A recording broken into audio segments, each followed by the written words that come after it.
Hijriy 853, melodiy 1449-yilning kuzi. Samarqand osmonida qora bulutlar. Saltanat buyuk to'fon oldidan bo'ladigan qo'rqinchli bir holat og'ushida yashamoqda. Shohrux vafotidan keyin boshlangan talotumlar oqibatida yuzaga chiqqan hokimiyat uchun kurash avjiga chiqqan. Shahzoda Abdulatif otasi Mavaroun-Nahr hukmdori va buyuk alloma olim Mirzo Ulug'bekka qarshi bosh ko'targan payt dunyoda tengsiz rasadxona, asrlarga arzigulik kashfiyot, yulduzlar jadvali, Ziji Ko'ragoni, ilm mulki saqlanayotgan katta kutubxona, Ulug'bek atrofiga yig'ilgan dunyoga mashhur olim va donishlar taqdiri, xullas Ulug'bek hukmronligi davrida shakllangan va gullab yashnagan ma'rifat, ilm va urfon halokat yoqasida.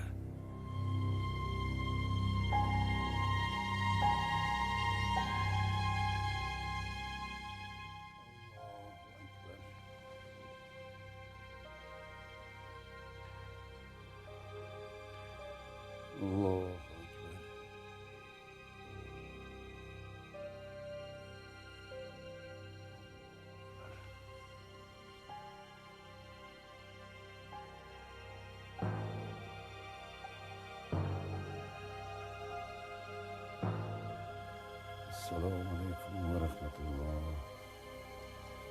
Assalomu alaykum va rahmatulloh.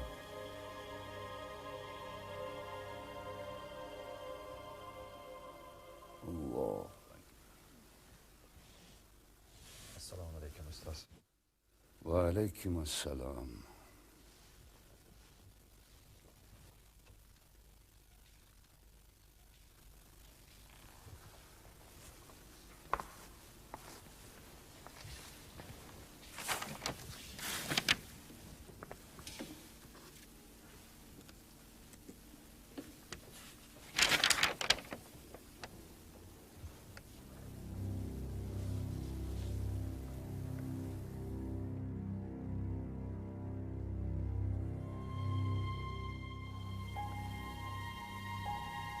Falakdagi sobitu sayyoralar asrorini bilmak nechoqli mashaqqatli bo'lsa, inson yuragini bilmak, uni anglamak ham shu qadar imkonsiz ekan ana. Yagona birlikda egadir olam. Bu birlik shubhasiz yurakdadir jam. Falak sirlarini kashf eta bilib, yurak asrorini bilolmas odam. Haqiqat shunday. Men falakning ko'p jumboqlarini anglab yetdim. Ammo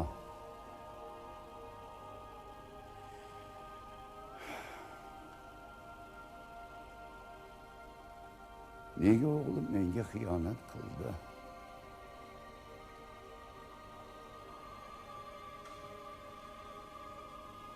Qismatga iloji yo'q ustoz. Qismat beomondir. Qismat ham falak kabi beomonmi?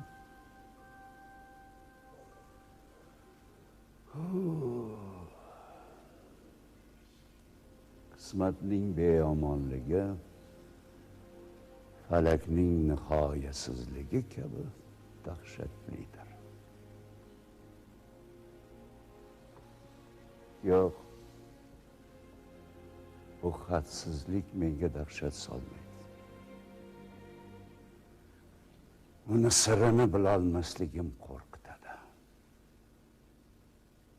Mana Baytul Javzo yulduzi. Xuddi jahli chiqqan Abdullatif ko'zlariga o'xshaydi. Shomliklar ana iblis ko'zi dermishlar.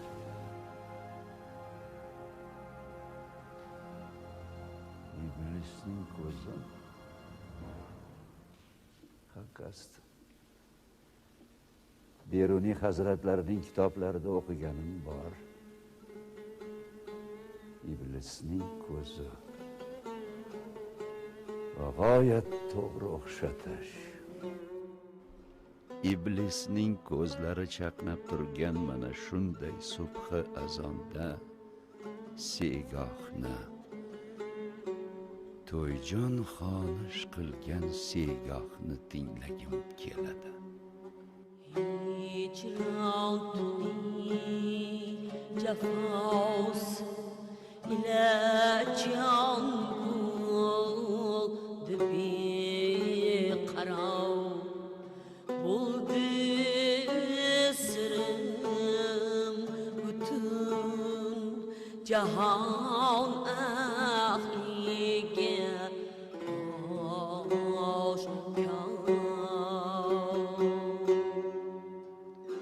il etdi tanalar bilan ozorin ixtiyor sen ham jafolaring bilan etmamani hoksan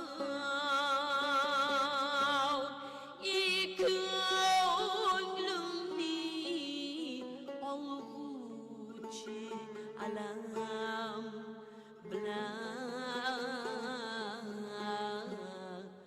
hor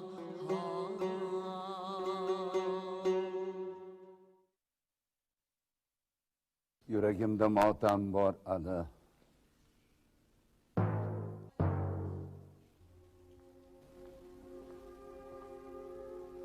Ustoz.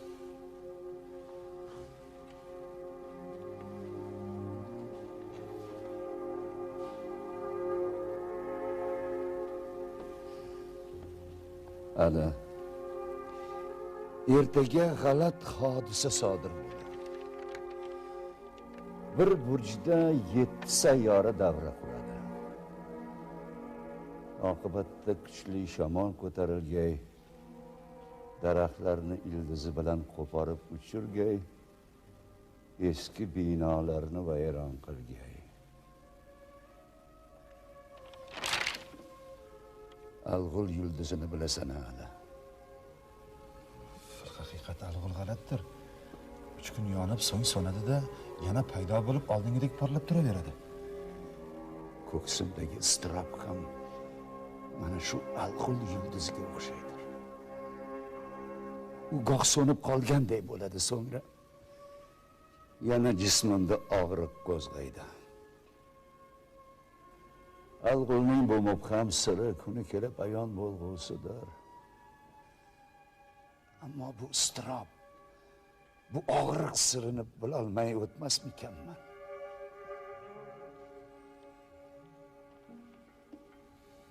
O'z bolamning boshimga tig' ko'tarib kelayotganini qanday aqlimga sig'dilay?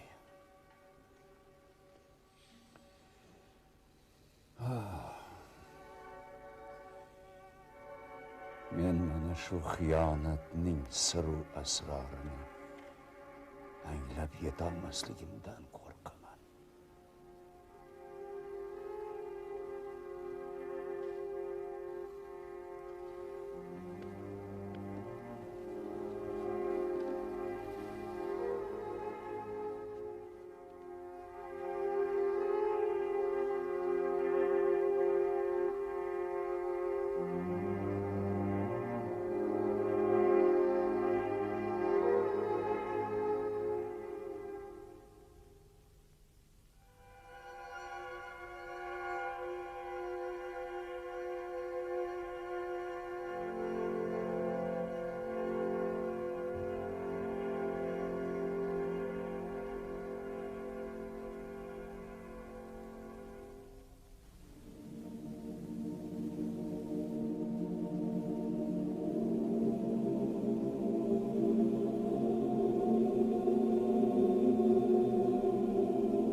Fani dünya deganlar, taqvoni tark etganlar, hamdu sano demasdan kayfu safo deganlar, hamdu sano demasdan kayfu safo deganlar.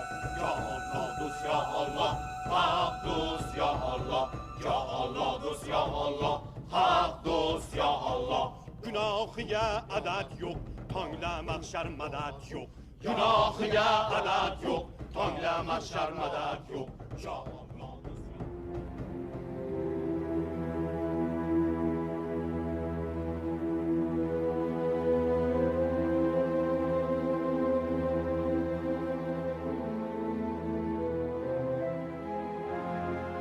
Dasht Qipchoqda ahvol notinch.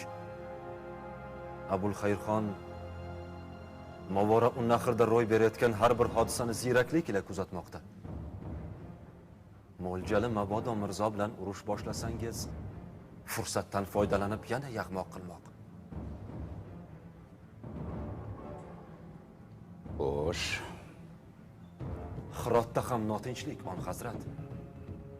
Abulqosim Mirzo inisi Sulton Muhammad Mirzo bilan padaringizdan qolgan mulkni deb jangu jadalni hanuz to'xtatmaganlar. Xufiyalar yetkazgan xabarlardan yana ma'lum bo'ldiki, Abdulatif Mirzo bir muddat avval Abulqosim Mirzoga yashirin noma yo'llab, uni sizga qarshi kechkichlashga uringan.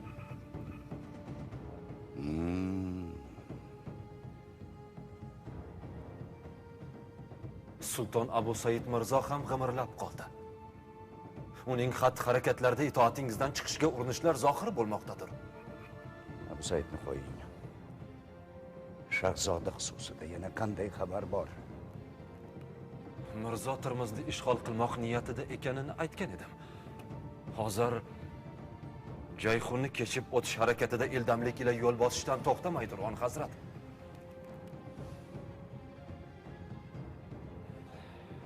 Sarhaddagi qo'shinlarni kuchaytiring. Kesh va kitobdagi amirlar hushyor tursinlar.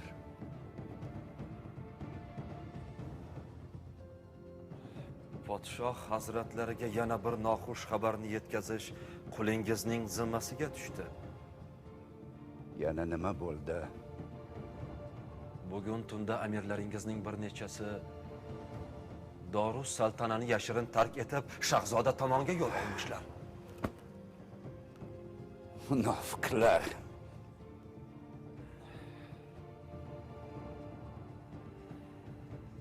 Xo'sh, yana Dasht Qipchoq yo'lida navkarlarimiz Abulxayrxon dargohiga qochib borayotgan bir kishini qo'lga olmishlar. Abulxayrxon dargohiga? Kimni? Kimni dedim? Amir Vafodorni. Vafodor? Ha, a'lo hazrat. Qayerda u? Ko'ksaroyda. Amir Mironshoh navkarlari qo'lida.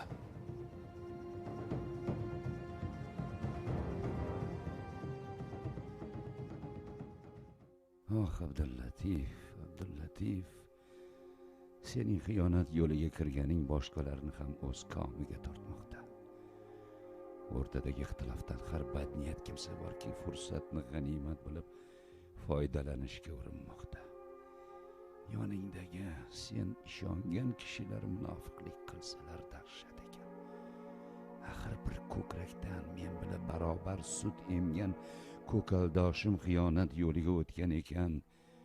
Boshqalar nima qilsinlar? Tug'ilganidan men bilan barobar Saroy mulk xonim dargohida tarbiyalangan. Volidasi suyukli enagam. Soch soqoliga oq tushganda shu ishni qiladimi? sarhadlarda turgan o'g'illari-yu nevaralarini o'ylamadimi?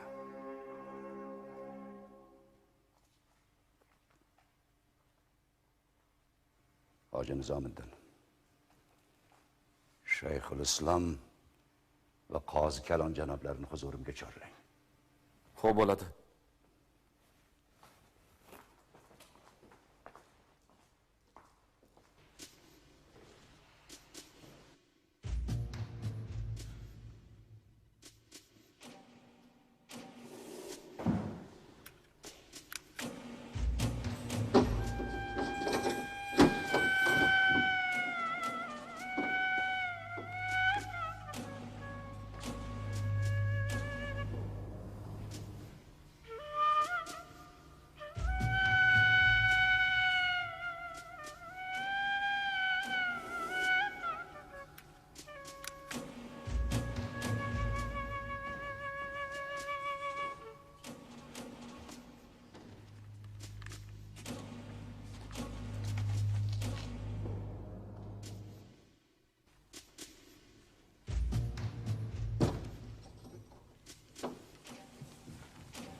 Ko'zimga qara.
So'ylangiz,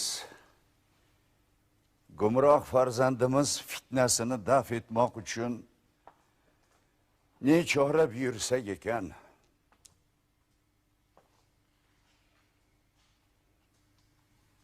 Mulki Mavaraun Nahr taqdiri, saltanat ro'zg'ori sizning ilkingizdadir.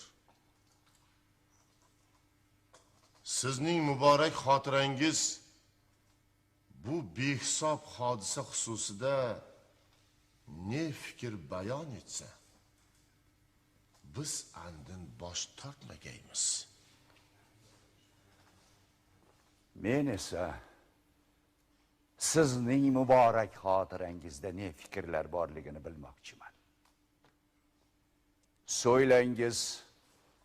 Janoblariga ma'lum bo'lsin-ki, biz sultonimizni necha kundan buyon shahzodaga maktub jo'natmakka da'vat qilurmiz. Ammo a'lo hazratlari bunga aslo ko'nmaslar. Vaqt esa ziq har soniya oltinga teng. Yo'l yo'qotgan farzandimga nima deb maktub bitaman? Qahri tahdid qilaymi yo yalinaymi? Yo oldin maktub bitmagan edikmi? Davlatpanoh. O'z qiblagohining irodasi farzand uchun farzi ayndir. Uning irodasiga bosh egmagan farzand ustidan hukm chiqarmoq padar uchun ham farz, ham qarzdir. Eng avvalo jazoni o'ylash emas, u falokat oldini olmoq kerak. Tokim uning dahshatli changaki davlatingizni qaqshatmasin. El ulusga ozor bermasin. Xo'sh, qanday qilib aqlli kengash bering? Aqlli kengash shulkim. Hoji Nizomiddin aytganlaridek Abdulatif Mirzoni aqlga, insof va vijdonga chaqirasiz. Uning ko'nglida mehr oqibat uyg'otishga harakat qilasiz. Demak, siz yana maktub bitmakka da'vat etasiz. Ore olam panoh. Demak, yurishga hojat yo'q.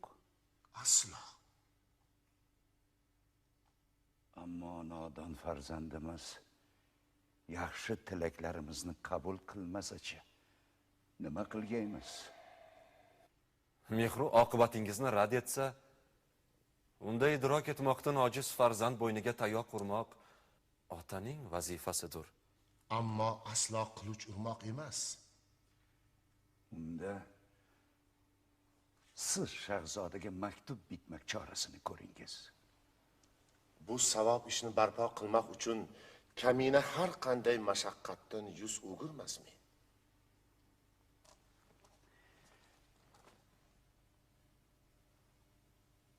Qo'zkalon janoblari,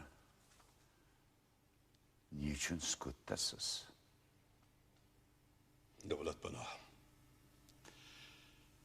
Ish maktub bilan tuzatmoq haddidan oshibdir deb qo'rqaman. Shahzoda misoli kamondan uzilgan o'qdir.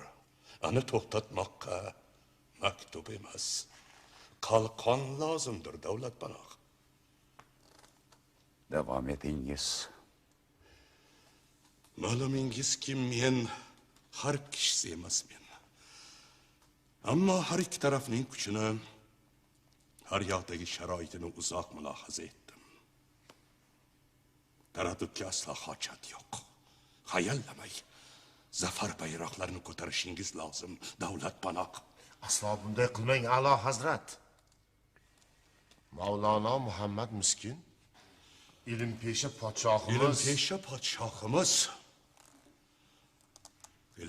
podshohimiz saltanatni ilm kuchi bilan emas, qilich bilan olganlar. Uni yana qilich bilan poydor qilishga harakat qilmoqlari lozim. Bu yerda qilichning kuchiga hojat yo'q. Ammo saltanat tamarini qulatmoqqa ko'tarilgan qo'llarni kesmoq zarur. O'g'lingiz gunohini adl va afv suvi bilan yuvmoq, davolamoq zarurdir. Bo'lg'usi muomalada qilichga emas, adolat kuchiga suyanmoq shahzodani gumrohlikdan qaytarar deb inonurman. Qur'oni Karim urush ochganlarga qarshi urush ochishga ijozat etilur. Negaki ular yo'ldan ozganlar deb buyurar. Yagona chorasi yo jang qilmoq, yo mirzoni dunyodan olib tashlamoqdir. Astag'firulloh. Tojdor bo'lishni istagan bosh o'limdan qo'rqmay degan naql bor. Davlatpanoh, farzandingiz o'z o'limini bo'yniga olmagan bo'lsa, bundayin kufr ishga, o'z padari buzrugvoriga qarshi tig' ko'tarishga jazm etarmidi? Yo'q. Yagona chorasi yo jang qilmoq, yo shahzodani dunyodan olib tashlamoq darkor. Ikki daf'a aytgan bo'lsangiz-da, hanuz quloqlarimga ishonmasmen. Qozi Kalon janoblari, nahotki sizning og'zingizdan chiqdi bu gap? Balki siz boshqa bir chorasini aytursiz. Men chorasini aytdim. Siz aytgan tadbir bilan baribir ish bitmaydir. Saltanat taqdiri hal qilinar ekan, na gunoh ish bor-u, na muqaddaslik bor, na begonalik bor-u, na ota bolalik bor. Hazrat Rasulullohning la arhama bayn ul mulki, ya'ni kim podshohlar oldida hech kimning qavm qarindoshligi yo'qdir deya aytgan muborak hikmatlarni unutdingizmi taqsir? Shunday ekan, men 3-chi dafa ham takrorlashdan qaytmayman. Yagona chorasi yo jang qilmoq, yo Abdulatif Mirzoni dunyodan olib tashlamoqdir. Astag'firulloh.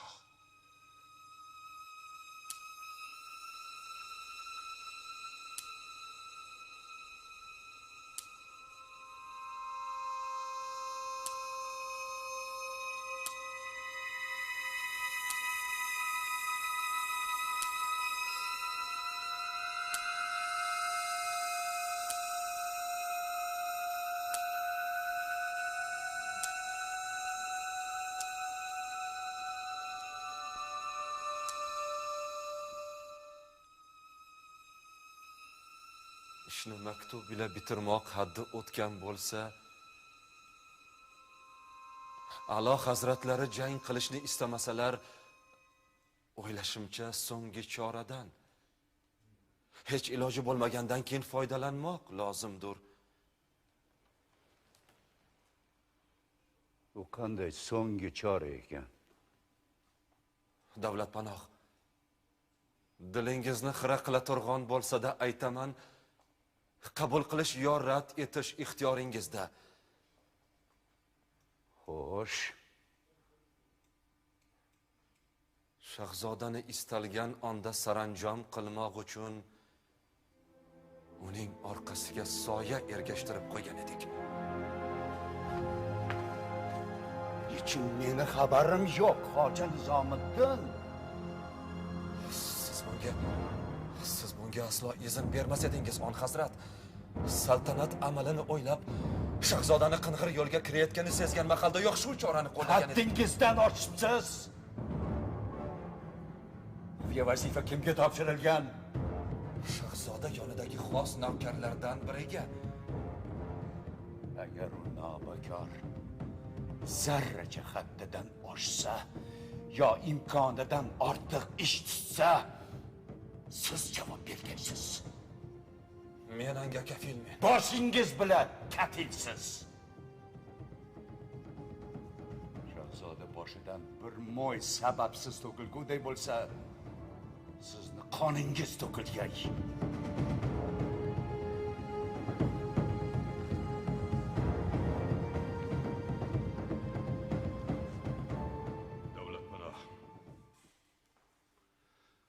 Siz rahmu shafqat timsolisiz. Biroq siz hozir shahzodaga, farzandga emas, saltanat dushmaniga qaraganday boqmog'ingiz, ana shunga yarasha ish tutmog'ingiz lozim. Bu qanday savdo? Axir u farzandim-ku. Nega meni farzandimni mahv etmoqqa da'vat etasiz? Axir men ham insonman. Biz hammamiz insonmiz. Lekin siz eng avvalo saltanatun urusning taqdiriga mas'ul podshohsiz, davlatpanoh. Allohu akbar. Agar yaqin o'rtada yulduzlar karomati sodir bo'lmasa, agar shahid ketmasam, farzandimga toji taxtni o'z qo'llarim bilan topshirgayman. Izn bersa madrasada mudarrislik qilgayman yoxud rasadda mashg'ul bo'lgayman. Izn bermasa darvesh bo'lib uzlatga chekilgayman. Bu dunyo azoblaridan xalos bo'lgayman. G'azab vaqtida aytilgan so'zning oqibati afsus va nadomatlar bo'lg'ay. On hazrat. Ali kuchini yo'qlang. Hoji Nizomiddin. Bobom tavsiyasi bilan Go'ri Amir maqbarasi hoshiyasiga bitilgan hikmatli so'zlar yodingizdami? Jahon sendin yuz o'girmasdan oldin, sen jahondin ko'ngil uza bil. Davlat panoh. Yo'q, Mavlono Burxoniddin, yo'q. Men angladim. Maktub bitmak darkor emas. Bitgan taqdirda ham toji taxtni deb emas, rasadda yo madrasada bir hujrani deb so'rayman. Aliqchi. So'ratibsiz ustoz. Rasadni ziynatlagan usta bobo tirikmi? Bobo Qambar olamdan o'tganlarga 3 yil bo'ldi. Lekin o'g'illari Abdug'affor barhayot. Odam yuborib huzurimga chorlang. Rasadni ta'mir etmoq uchun nimaiki kerak bo'lsa aytsin, shoshilinch ish boshlasin. Bosh ustiga ustoz, bugunoq odam yuborurmen. Hozir rasadni o'ylaydirgan zamonmi, A'lo Hazrat? Fursat g'animat, fursat. Haqqas rost, A'lo Hazrat, fursat g'animatdir. Yong'in oldi olinmasa, butun yurt zarar topgan. Siz yolg'iz o'g'lingizni g'alamislik yo'liga kirgan o'ylaysizmi? Yo'q, A'lo Hazrat. Aslo bunday emas. Xalq ichida ham norozilik soat sayin kuchayib bormoqda, A'lo Hazrat. Xalq nechun norozi bo'lur? Inshaalloh yurtda xayru baraka. O'sha kechagina sizni olqab duoyi joningizni qilib yotgan avom hozirgi talotumlarda faqat sizni aybdor ko'rmoqda. On hazrat, bozor guzarlarda sizga qarshi gaplar ko'payib qoldi. Emishki, yulduzlar bilan ovora bo'lib yurt g'amini unutib qo'yibsiz. Xufganlar ishini kuchaytirmoq lozim. Toki buzg'unchilar tili qirqilsin. Podshohu zamon g'aflatdalar.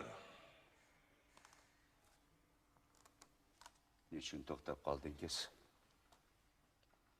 Davom etingiz. Yashirmayman.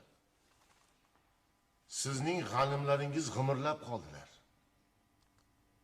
Ayrim munofiqlar turli tuman yerda gap sotib, sizga g'oyat vahm gunohlar taqmoqdalar. Biz qanday gunohlar qilgan ekanmiz? Agar ijozat bersangiz, men aytaman davlat panoh. Illo men bu xususda siz A'lo Hazratga aytmoqni qasd qilgan edim. Ayting Muhammad miskin janoblari. Ayting. Aytaman davlat panoh. Aytaman. Bu so'zlarni aytmoq mening burchimdir. Yashirmayman. O'sha gaplarni tarqatayotganlar atrofingizda jam bo'lgan, hamda madrasalarda saboq bera turgan mudarrislar, dinimizga rahna soluvchi, musulmonlarning e'tiqodiga shubha tug'diruvchi ilmlarni tarqatmoqdalar. Qani dini diyonat deb aytmoqdalar. Ig'vo bu. Ig'vo. Qozi kalon janoblari, yolg'iz alar shunday demoqdalarmi? Yo o'zingiz ham shu fikrdamisiz? Davlat panoh. Ularning gaplarida ozmi ko'pmi haqiqat bordir.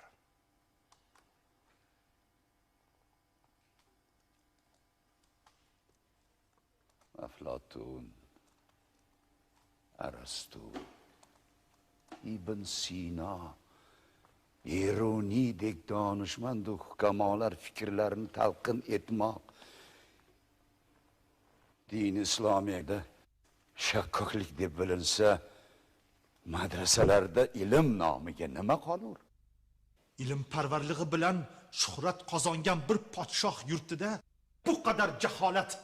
Tiyiling Mavlona. Hali sizga gapirishga izn berilganicha yo'q. Qolaversa, o'sha gaplarning chiqishiga siz ham sababchidirsiz. Ana shuning uchun ham tiyiling. Men dini ilmiya bilan bir qatorda mantiq, hikmat, ilmi hay'at, riyoziyot kabi inson tafakkurining ilohiy ne'matlari la toliblar ko'ngillarini tavsiya etmoqni istadim, xolos. Yovlar panoh. İnsanni ko'nglini yolg'iz Xudoning kitobi tavsiya etacak. Ha, gapni aytdingiz. İnson ko'nglini sof etgan o'sha kitobda albatta Allohdan olim bandalarigina qo'rqadilar oyati bitilmaganmi? Iymon ilmi inson zakovati yo'lini to'smaydi. İnson zakosi u tufayli yuzaga chiqqan ilmi taraqqiyot Alloh taolo yaratgan olamdagi mo'jizalarni kashf etadi. Kamina odob doirasidan ortiq gapirgan bo'lsam, uzr davlat panohi. Ammo aytmoqchimanki, islom davlatida dinimizning iste'dodi bo'lgan sizdek podshoh zamonida majusiylar butparastlar tomonidan yozilgan kitoblarni o'qitilayotganiga izn bermaslik kerak. Axir payg'ambar islom garchi Xitoyda bo'lsa ham ilm olishga intininglar deb aytganlarini unutdingizmi? Yo bu hadisi muborakni ham rad etasizmi? Jaholat timsoli bo'lmish ayrim kimsalar har qanday ilmni mufsid derlar. Jaholat. Ha. Shu emasmi? Yurakni har gulohga solguvchi sabab, xiyonatga olib boruvchi yo'l, qalbni ko'r va kar qilguvchi jaholat. O iblis ko'zlari. Davlat panoh. Ha. Barcha illat jaholatda. İnsoniyat paydo bo'libdi-kim, inson yuragi uchun ikki kuch, jaholat bilan ma'rifat jang qiladi. Johillar o'zlarini zaharlarini obi hayot qilib ko'rsatadilar. Xalqni chalg'itadilar, millatni choqqa sudraydilar. Yo'q. Men noqobil o'g'lim isyonidan emas, ko'proq jaholat isyonidan qo'rqaman. Padaringiz Xoqoni Said, Shohrux Sulton bag'oyat shariatparvar, taqvodor podshoh edilar. Saltanatdagi barcha ishlar haddan oshmagan edi. Siz esa darvozalarni katta ochib qo'ydingiz. Ochgan bo'lsak, adolat u ilm urfon darvozalarini ochdik. Jaholat tambalarini olib tashladik. Ilmi diniya ilmni ulug'laydi, olimni qadrini ko'taradi. Ilmni Allohni tanimak yo'li deb biladi. Inson zakosi yengilmasdir. Siz esa yengilib o'tiribsiz, davlat panoh. Agar o'g'lim meni mag'lub etsa, podshohni, otasini yenggan bo'ladi. Minbat ilmni emas. Ammo sizni mag'lubiyatingiz baribir ilmning mag'lubiyatidir, davlat panoh. Axir u qanday ilmki, o'z sohibiga ko'mak bera olmasa, qudrat bera olmasa, siz zish tuzib 1018 yulduzning holatini mutamakkin etdingiz. Ammo lekin hozir sizga ular emas, 1018 navkar foydaliroq. Yolg'iz ular ko'mak bera olg'usidir. Yana haq gapni aytdingiz.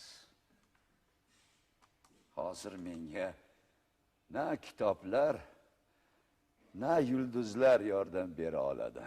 Davlat panoh, bu yerda turib aytilgan so'zlar saltanatingiz mustahkam bo'lsin degan niyatda aytildi. Bu gaplarni aytishdan murod saltanatni sizga olim deb emas, podshoh deb berib qo'yilganini unutmaslikni eslatmoqdir, a'lo hazrat. Podshohligimni eslatib yaxshi qildingiz.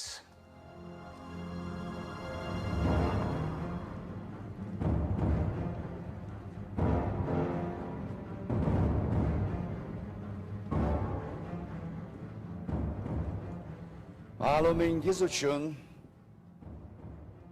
ko'koldoshim Amir Vafodor ham menga xiyonat qilmish. Abulxayrxon dargohiga qochib o'tayotganda Zarxatdagi navkarlar tomonidan qo'lga olingan. Hoji Nizomiddin hozir Ko'ksaroy zindonidadir. Hukm ham, jazo ham o'zingizdan. Agar u baxtiqaroning najot yo'li bo'lsa, o'sha yo'lni, agar najot chorasi yolg'iz jazo bo'lsa, o'sha chorani ham aytingiz. Isyonchining ham, xiyonatchining ham jazosi hamisha o'lim bo'lgan. Shariat Mustafoning talabi shu. Demak, hukmingiz o'lim. Shundoq davlat panoh, o'lim. Sohib Qur'on bobongiz yolg'iz xiyonatnigina kechirmang deganlarni unutmang deyman xolos. Davlat panoh. Siz nima deysiz? Shayxul Islom janoblari. Men ham bobongiz hikmatini aytaman. Ulug' Sohibqiron aytganlarki, biror kishiga nisbatan qanchalik qahrlanma, yuragingda uni avf etmoq istagi bo'lmasa, sen podshoh emas, oddiy jallodsan xolos.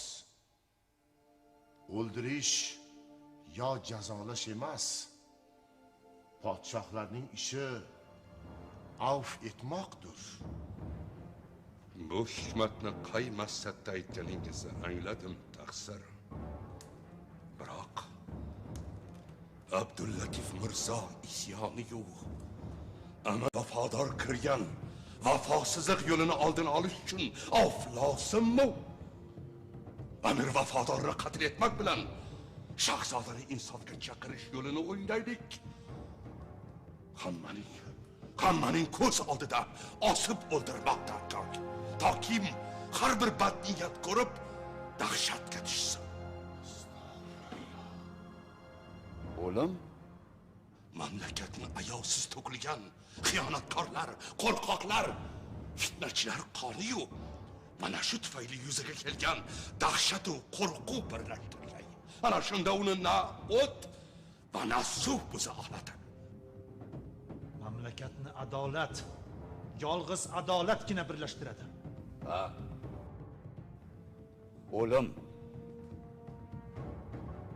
Men bu hukmni tasdiq etaman. Va men bad o'zgartirmayman. Farmon tayyorlangiz.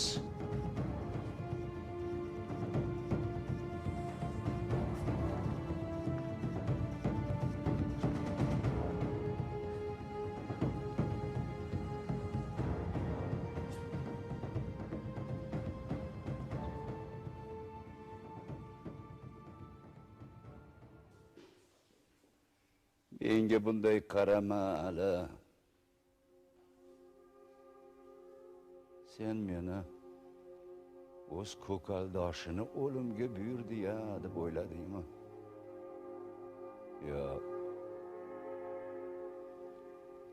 Men xiyonatni o'limga buyurdim. Xiyonat yo'liga kirgan o'g'limni insofga chaqirmoq uchun shunday qildim.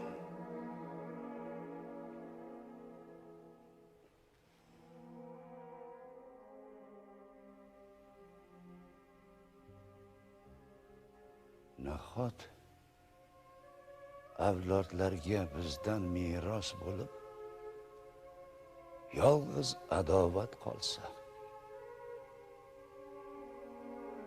nahot podshohlik hayotining tub mag'zi, toju taxt xirsi, kishan, zindon, quvg'in, fitna, qatag'on bo'lsa, nahotki sohibqiron bobom ne umidlar bilan yaksarxat etgan mamlakat bizdan keyin yana parcha bo'lsa,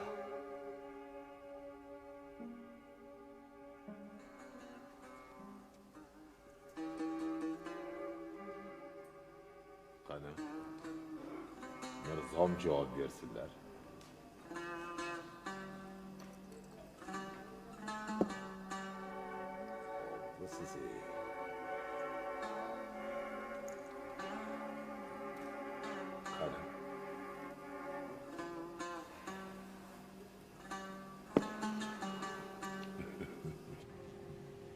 Barakalloh.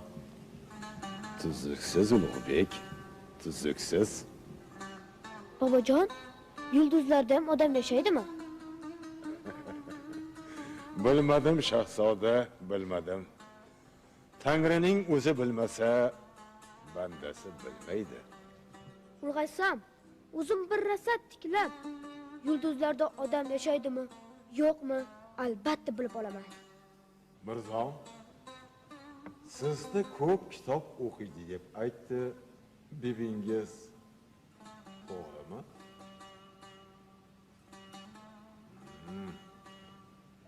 Mirzom haliyam ot minishdan ko'ra kitob o'qishni ortiq ko'radilarmi? Ulug'bek Mirzom kitob o'qishni ham, ot minishni ham suyadilar. Ilmga bo'lgan havaslari, bahodirlik mashqlarini to'sqonichi yo'q. Barakalloh.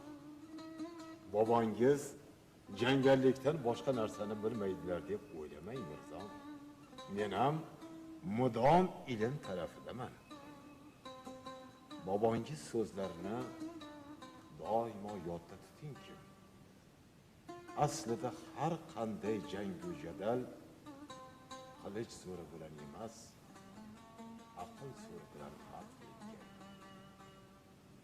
Xomkalla ila jang qilmoqlik kelida suv tuymoq bilan barobardir. Mag'zi pishmoq danakni yerga eksang ko'karadimi? Yo'q. Ko'karmas.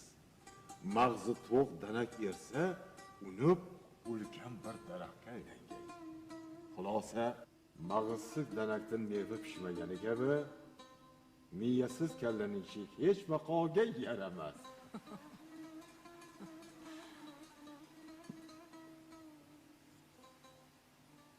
Mirzom, nega orqaga qaytingiz?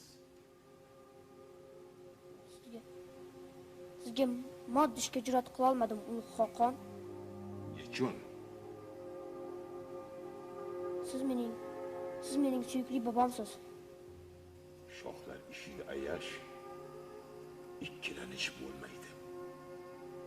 Qo'yilgan qadam ortga chekinmaydi. Ulug'bek, bobongizni ayab xursand qilmadingiz. Ranjitdingiz. Sababini fikr qilib olursiz.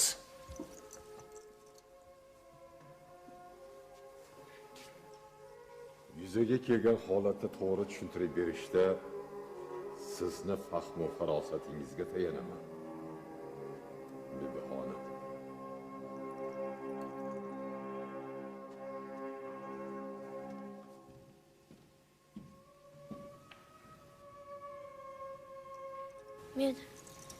Men sohibxon bobomni ranjitdim. Nodonligim nima bilan yusam ekan, bebijon?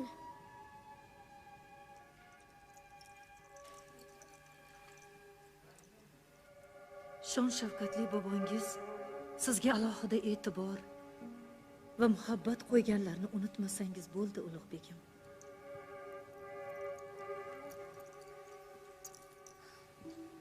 Siz dasht va dalalar tomonidan esgan mayin shabada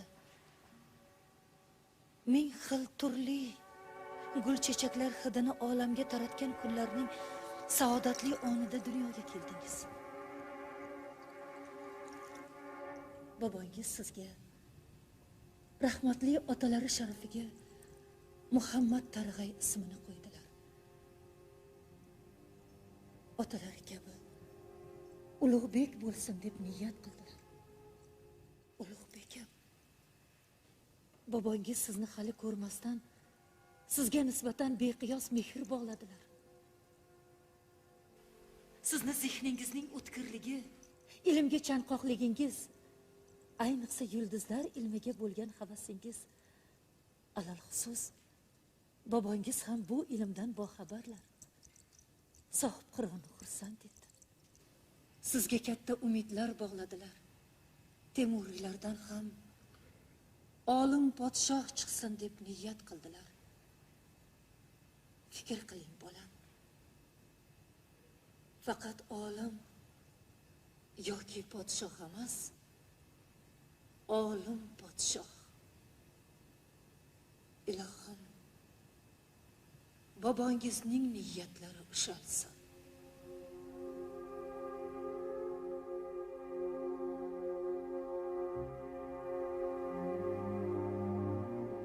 Ammo taxt olimniki bo'lolmas ekan, bibijon.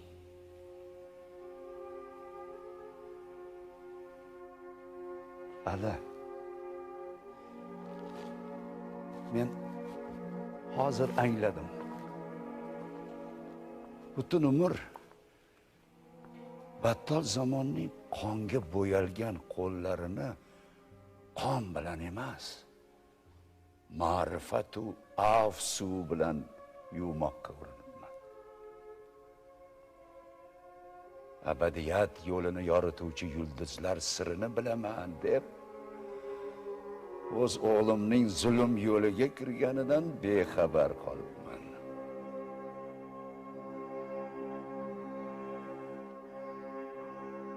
Men yengildim, ana. Yengildim. Ezgulik va yaxshilikni najot deb bilganim uchun shunday bo'ldi. Hazrat Sa'diy yo podshohlik qil, yo odamiylik deganida haq ekan jigarim. Haq ekan.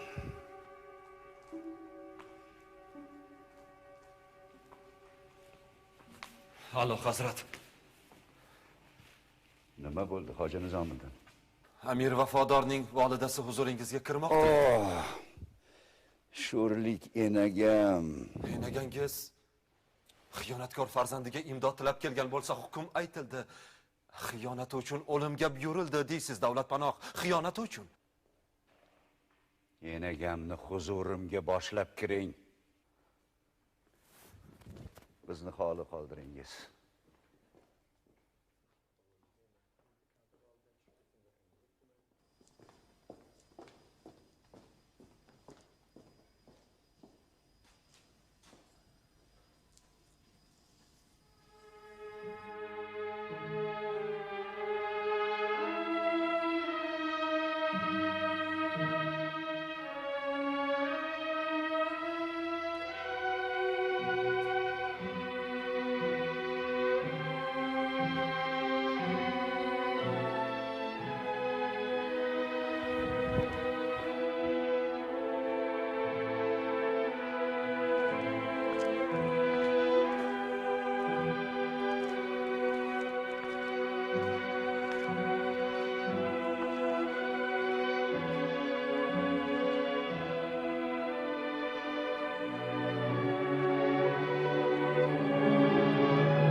Poy qadamingiz bosh ustiga ona.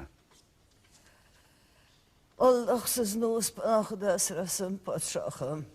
Podshohim demang. Bolangiz mana xir. Omon bormisiz ona? Yurt tinchmi, shoh o'g'lim? Tinch ona, tinch. Faqat yurt tinch. Onalar tinch. Barcha umidim sizdan. Yolg'iz ishonchim sizdan. U dunyo, bu dunyo sizdan roziman boram. siz hali nega oxirgi kunlarda saroyga kelmadingiz? Sizni tez-tez ko'rgim keladi. Lekin bezovta qilishga haddim sig'maydi, bolam. Qadamingiz hamisha bosh ustiga. Bobangiz xizmatini qilgan ne bahodirlar. Bibingiz atrofini to'ldirgan ne oqilalar olamdan o'tdilar. Ulardan yolg'iz men qoldim.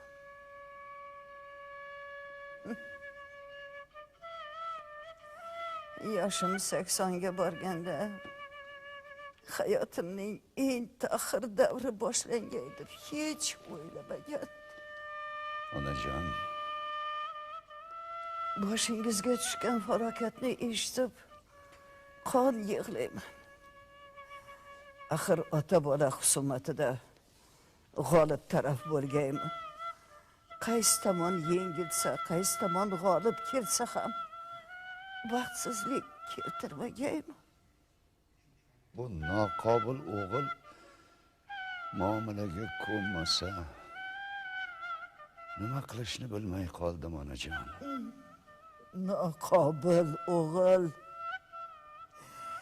Noqobil o'g'il haqida gapirib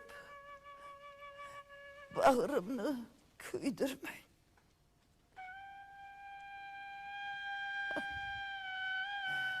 Onalar yuragi iztirobdan ingraydi-yu. Nega hokimiyat hirsidan mast farzandlarning yuragida mehr shafqatdan asar yo'q? Aytingiz bolam, nima uchun sizga xiyonat qiladilar? Shoh bo'lganingiz uchunmi?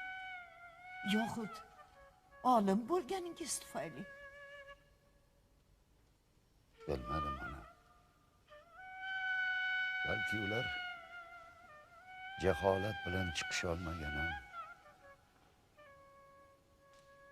vahshiylikni rad etganim, insonga ato etilgan ilohiy aql tuhfalari ila el ulusni bahramand qilmoqchi bo'lganim uchun xiyonat qilurlar.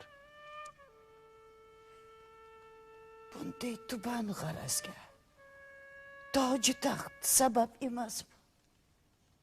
Ha, ona. Haqqast rost. Shunday ekan, toji taxtim o'zingizni qurbon qilishingiz ravomi? Oh, onajon. Shu toji taxt yuki yelkamni qanchalar ezayotganini bilsangiz edi. Uni xoin va johillarga topshirsam, balki o'zimni qutqararman. Ammo el ulus butun mamlakat jaholat domiga tushishidan qo'rqaman. Bostirib kirgan yog'iyni haydab chiqarmoq uchun yillar kerak. Ammo jaholatni yengmoq uchun necha asrlar, necha zamonlar lozim. Taxtda o'tiribman kim g'araz bilan, jaholat bilan, zulm va adovat bilan kurashaman, jang qilaman. Ammo dahshati bu emas.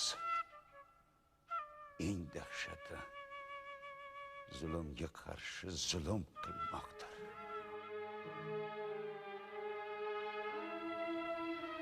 Zulmga qarshi zulm.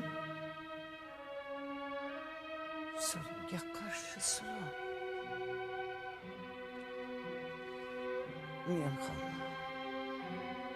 Men ham xuddi shunday qildim. Iloyim, ota bola ikkovingiz ketimda qolingiz. Dog'laringni ko'rgilik qilmasin. Meni dog'im yuragimning ich-ichida. Farzand dog'i sizni emas, meni o'ldirsin. Onajon, Hammasini o'zimga oldim bolam. O'zimga oldim. Gaplaringiz g'alati. Anglamoq mushkul. Anglamaganingiz yaxshi bolam. Anglamaganingiz.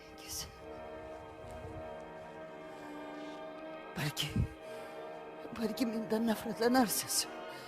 Mendan yuz o'girarsiz. Nega unday deysiz? Menga qilgan yaxshiliklaringiz uchun nafratlanay. Sizga doim farzanddek oqibat ko'rsatish niyatidaman. Menga qilgan inoyatlaringiz bitta farzand oqibatidan ustun. Bergan o'q ustundan mendan ming roziman bolam.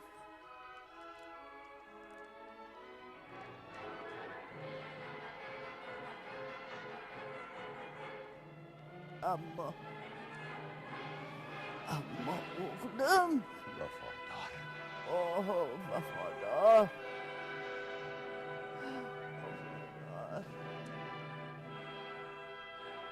Men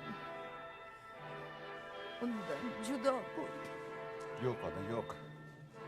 Vafodor zindonda. Uni jazosi o'lim deb topildi. Ammo men bergan oq sutingiz hurmati. Yo'q bolam. Bergan oq sutimni u xiyonatga almashmang. U qaro etgan sutimni o'rtaga solmang. Hali taftish qilurman. Aybi bo'lmasa, isbot keltirsa, ozod bo'lur.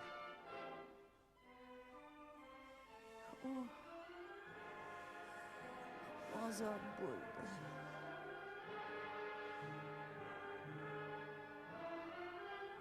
Kim ozod bo'ldi?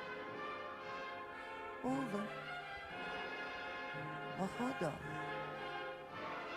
Ozod bo'ldi.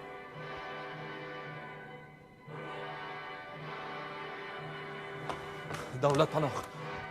Yana bir mudhish xabar. Tag'in nima bo'ldi? Amir Vafodor. Bolam!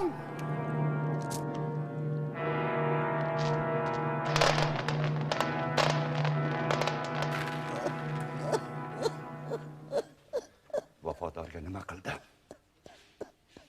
Xudo rahmat qilsin. Vafodor? Uni zaharlabdilar. Kim? Qachon? Kim jur'at etdi bu ishga? Zudlik bilan taftish boshlang. Soqchilarni qiynoqqa solib bo'lsa ham bu ishni kim qilganini aniqlang. Nega turibsiz? Amrimni eshitmadingizmi? Boring!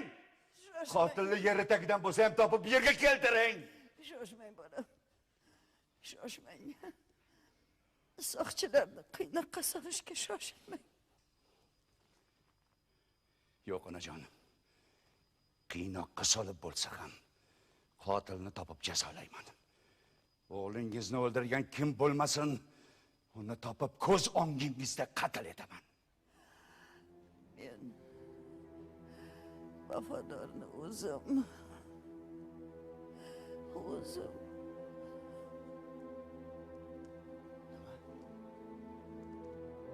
Nima dedingiz? Men o'g'limni o'zim o'ldirdim. Mana shu qo'llarimdan ovqat pishirdim. Mana shu qo'llarimdan zahar soldim.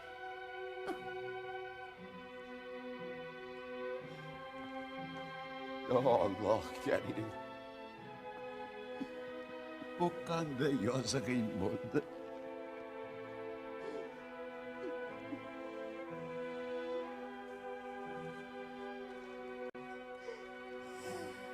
Yolg'iz tilab olgan o'g'lim, bag'rimdan ko'chgan bolam. Oh, bu dardga davo bormi?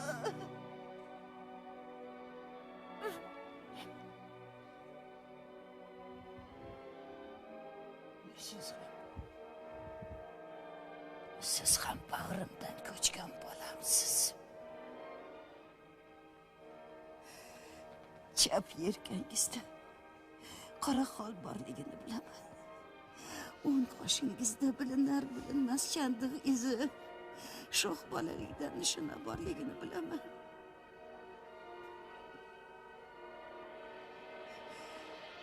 Aql idrokingiz el ulusga nimalar berganini bilaman. Bebingiz siz bilan faxrlangan bo'lardilar. Men bebingiz oldiga qay yuz bilan ro'para bo'lardim? Nechun bunday qildingiz, onajon? Nechun?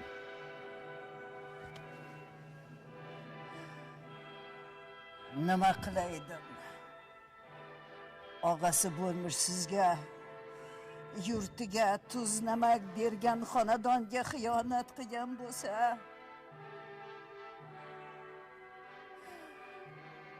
ona tuprog'ini yog'iga sotgan farzand jonini tilab yalinaydimmi?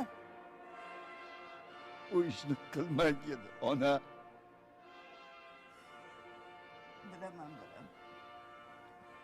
Bilaman. Hatto ilonlar ham o'z bolasiga himoya qilish uchun, o'limdan qutqarmoq uchun oyoqlarining ostiga sudralib boradilar. Hatto yirtqich bo'ri ham o'z bolasiga o'lim tilamaydi.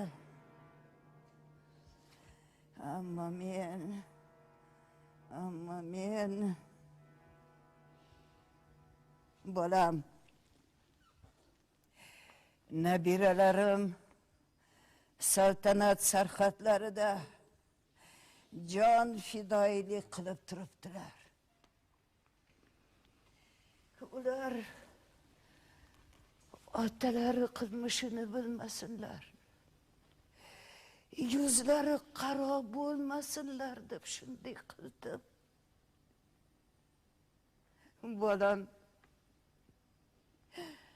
jallod qo'lida o'limdan qo'rqib talvasaga tushmasin deb shunday qildim.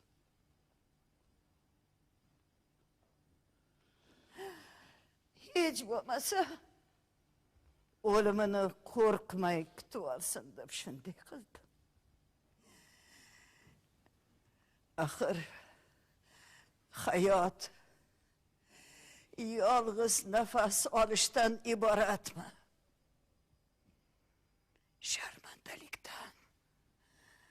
Sharmandalikdan o'lim afzal emasmi? Bu qanday hol? Qanday ahvol bo'ldi, onajon?